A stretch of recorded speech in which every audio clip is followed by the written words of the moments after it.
Bonjour à tous Bonjour tout le monde. et merci à vous d'avoir suivi ces vidéos. Pour cette dernière vidéo, nous allons faire un résumé, un condensé de ces 5 blessures émotionnelles. Oui. Donc Céo, alors, peux-tu faire un résumé? Alors, je vais donc faire un résumé. Donc,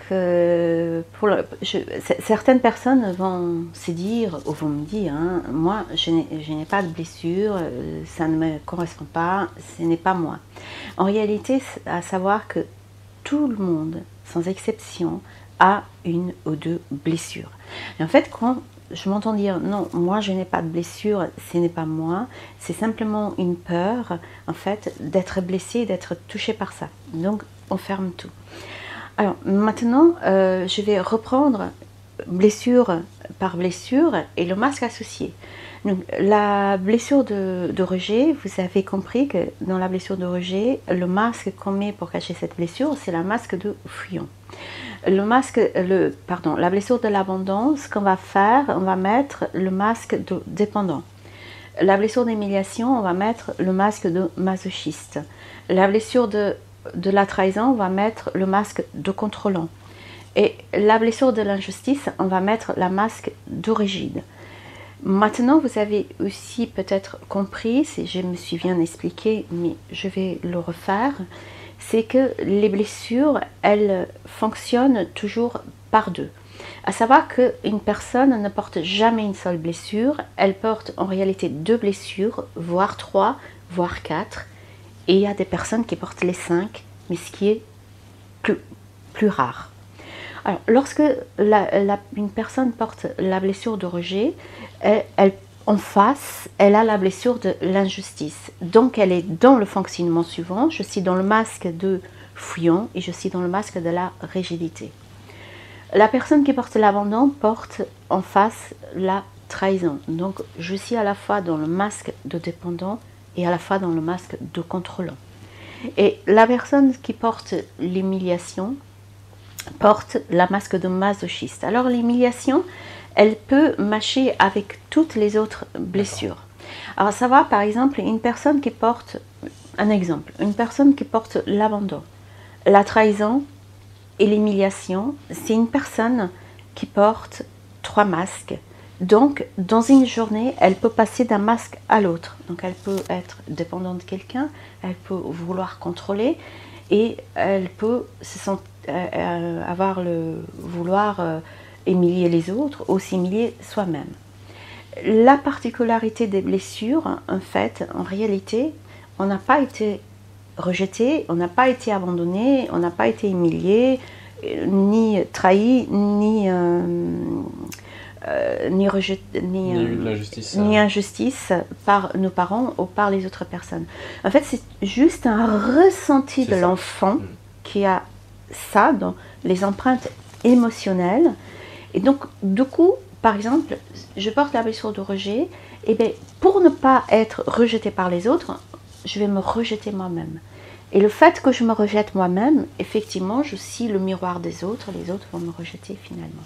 Parce que nos blessures, c'est aussi nos miroirs qui sont en face. Donc, si je me sens abandonnée, ben, effectivement, je vais tout provoquer inconsciemment pour être abandonnée par les autres. Et je vais dire, ben voilà, moi les gens me rejettent, les gens ne m'aiment pas, les gens m'abandonnent, et tout ce qu'on peut dire à ces moments-là. Et donc, Céo, comment est-ce qu'on va faire aux ateliers pour se débarrasser de ces blessures? Enfin, l'accepter déjà. Ok. Alors, se débarrasser, on ne se débarrasse jamais de la blessure, hein, on l'accepte bien évidemment. Ouais. Alors, dans les ateliers, on va énormément travailler, on aura alors, un des premiers travaux, on commence par détecter sa propre blessure, sa deuxième éventuellement, et savoir laquelle est plus active que l'autre. Donc, déjà, c'est un travail, une connaissance sur soi. Ensuite, on va travailler beaucoup. Alors, certaines personnes, ils ont un peu de mal à travailler là-dessus, mais en fait, entre parenthèses, c'est travailler sur le pardon. C'est pas un pardon religieux, et c'est pas un pardon parce que l'autre, il me demande pas pardon, j'ai pas à pardonner. Non, on n'est pas dans ce sens-là. On est dans le pardon, mais un pardon de libération. C'est-à-dire, je pardonne pour avoir la paix intérieure. Ensuite, on va travailler sur l'acceptation. Effectivement, oui, j'ai ces blessures-là, mon mécanisme est comme ça, je porte ces masques-là. Oui, effectivement, ça m'a été transmis par mes parents, mais on va travailler sur l'acceptation. Il y a énormément d'exercices à faire et des actes symboliques. On travaille aussi avec des actes symboliques à faire parce que c'est quelque chose de très puissant aussi pour s'aider à se libérer. Ouais. Et voilà, on fait tout ce travail-là avec une bonne veillance envers les gens, avec beaucoup d'amour et beaucoup de compréhension dans ces ateliers.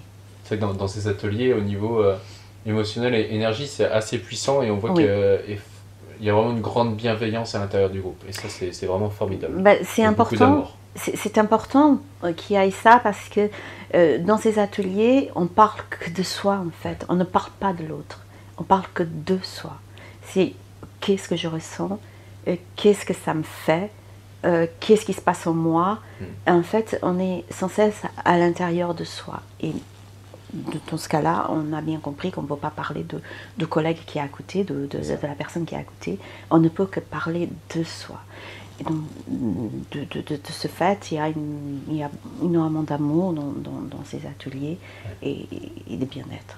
Et en tout cas, si dans votre vie, vous voulez faire un grand pas en avant et vous vous sentez bloqué depuis quelques années, enfin depuis toujours, peu importe votre âge, 20, 30, 40 ans, bah là c'est le moment de franchir le pas parce que ça va vraiment vous libérer des portes. Tout à fait, oui, tout à fait. J'ai des personnes qui viennent en cabinet souvent qui me disent, voilà, j'ai fait une longue thérapie, ça fait des années que je suis en thérapie, mais je ne comprends pas, il y a toujours quelque chose en moi qui ne va pas.